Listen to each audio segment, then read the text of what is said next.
For today's video, I bought a refurbished Steam Deck from Valve to see if it's a good way to save money on some handheld gaming action. Also, I've never seen a Steam Deck before, so this was very exciting for me. Ooh. But before we get into that, today's video is sponsored by Microcenter and their Miami store opening tomorrow. So go check it out. They're gonna have 20% off a whole bunch of Windows desktops and laptops, and that's 20% off already good deals. Stocks are limited, so hurry down. And if you don't live in Miami, don't worry, Microcenter has enough deals online to go around. And if you're not a PC building expert, you can use Microcenter's PC Builder to help you choose compatible parts, and then you can order them online and pick them up the next day. Check out Microcenter links down below.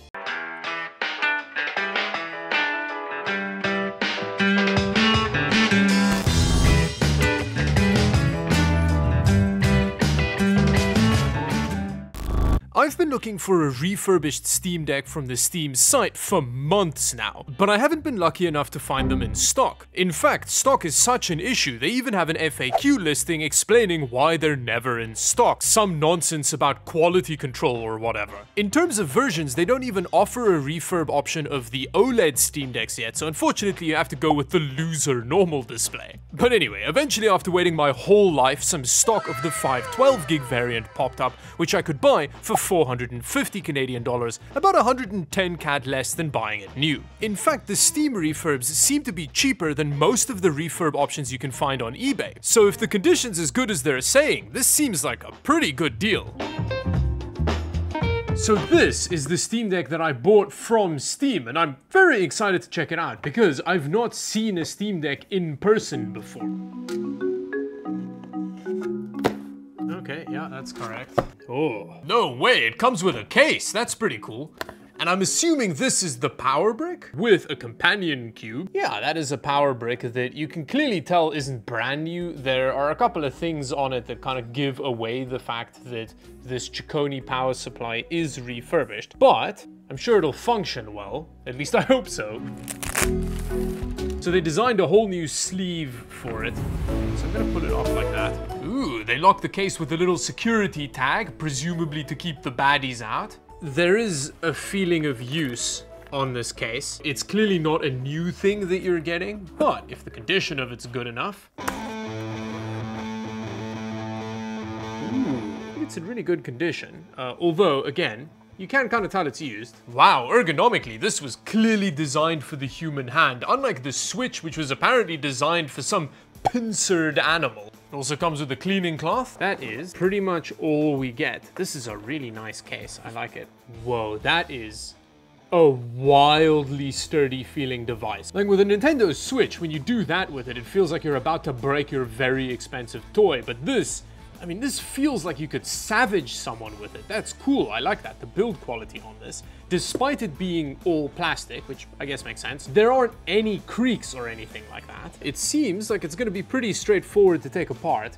We've just got these screws, and then I think the bottom bit should just pop off. But we'll see, we'll find that out. Before we do that, let's plug it in and power it on. Firing it up for the first time was very exciting, so many new sights and sounds, but there was one thing that I kept coming back to. Oh, it is ergonomically so much better than a Switch. The display kind of struggles with direct lighting. I mean, it makes sense in this context, there's a huge source here, but still, it's real shiny. And on first impression, I was real impressed with how easy SteamOS was to navigate. I also like how it separates out games that are good to play on the Steam Deck from the rest of your library, although that did lead to a bit of a mistake on my part. Oh, it's too early on a Monday for Cuphead. Why did I do this to myself? I then decided to try something more demanding to see what kind of performance overlay options it has and what kind of temperatures we get. Oh wow, so you have 4 layers of performance overlay. One gives you just frame rate up here, and then 4 gives you, whoa, that's so much information. You can see what each CPU core is doing, and damn, that actually, it kind of looks like MSI Afterburner. That's almost too much information. Stage 3 actually seems like where we want to be, because you can generally see what the GPU, the CPU, all of the memory is doing, and you get a frame time graph with just a frame rate counter. So yeah, it's kind of all I'm looking for. Let's use this one. In total, we're getting about 10 to 11 watts of power draw, and temperature-wise, we're below 80. And after playing No Man's Sky for a while, those temperatures did climb a little bit. So after a while of playing No Man's Sky, we're hovering around the mid to high 80s on the CPU. I'm curious to see if repasting it's gonna help, considering that this is a refurb, but there's a couple more games I want to try before I get to the Teardown. Now with Ratchet & Clank, the game's trying to keep us at around 30 frames per second, and it's having to FSR real hard to get that. But it makes sense, it's a PS5 game and it's running on a handheld. That's pretty impressive. Now apparently stick drift is a bit of an issue with these, and on this refurbed unit, the right stick, there's a little bit of stickiness on this one. It doesn't feel great, but in all fairness, the game is running pretty sporadically, so the kind of doubling down of inputs and stuff sometimes could be due to that.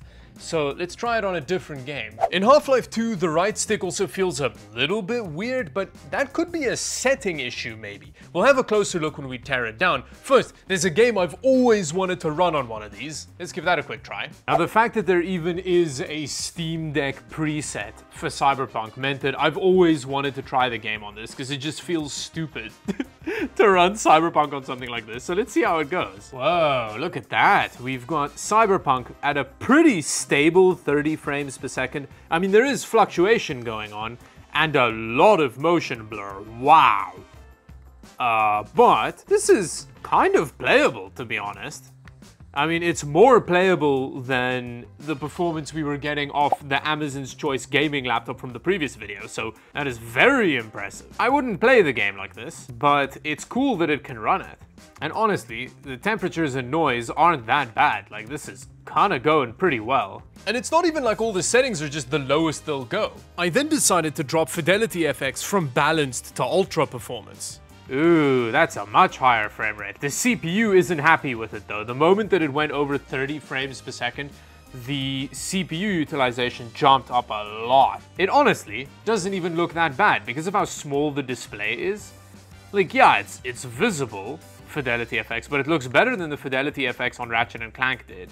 Okay, so we've confirmed that our orphan Steam Deck is running fine. Temperatures are decent, I guess. I mean, they're pretty high, but it makes sense for a device like this. But now, I am curious to open it up and have a closer look at what's going on inside of this device.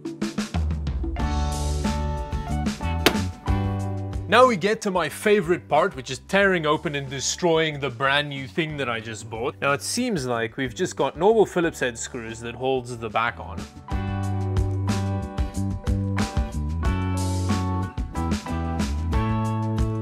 You can tell it's been opened before. The screws, definite kind of feeling of wear to them. It's not terrible, but it's noticeable. Oh. Oh!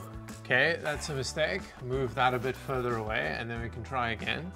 Ah! Okay, well, its virginity clearly hasn't been Dawid broken yet, because that was... Ooh, not a fun feeling process. Ooh, look at that interior. It looks so serviceable. For example, here's the back of the joysticks, which are just held in by 3 screws and a ribbon cable. And I know that there are a bunch of replacement options you can buy for these online and just swap in yourself. I'm assuming the brain is under this silver bit with the heatsink poking out the top of it. So let's open that up and have a closer look. It doesn't want to let go up here because there's a screw hiding under a sticker. This should pop off now. Yeah, there it is. Oh, that's very interesting. So this little metal cover makes thermal contact with the power delivery. And in order to remove it, you actually take off one of the screws that holds the kind of like APU heatsink in place. That's very interesting. But this little board is the entire brain of it, which is really cool. Comes with a little Berber M.2 SSD, which was not quite as easy to access as I was expecting it to be, but what can you do? Now, I'm not going to be too worried about even pressure here because, well, we've already lost one of our corners of pressure.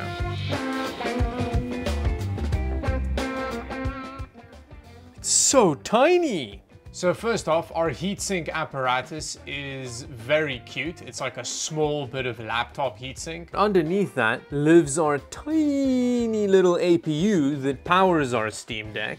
I mean, that's pretty dry thermal paste. And the final bit of teardown I want to do before seeing what difference a repaste makes was having a closer look at that right joystick. I mean, it's not a huge issue, but there is a little bit of stickiness that the other joystick doesn't have. In fact, you can actually kind of hear the stickiness. And with that, I reassembled and repasted the Steam Deck to see if it made any difference to the thermals. Okay, so now let's see if I've broken it. Oh, thank God. And on first impression, not only did I not break it, but it seems like the repaste made a pretty big difference. Although this is right after I launched the game, so let's give it a minute.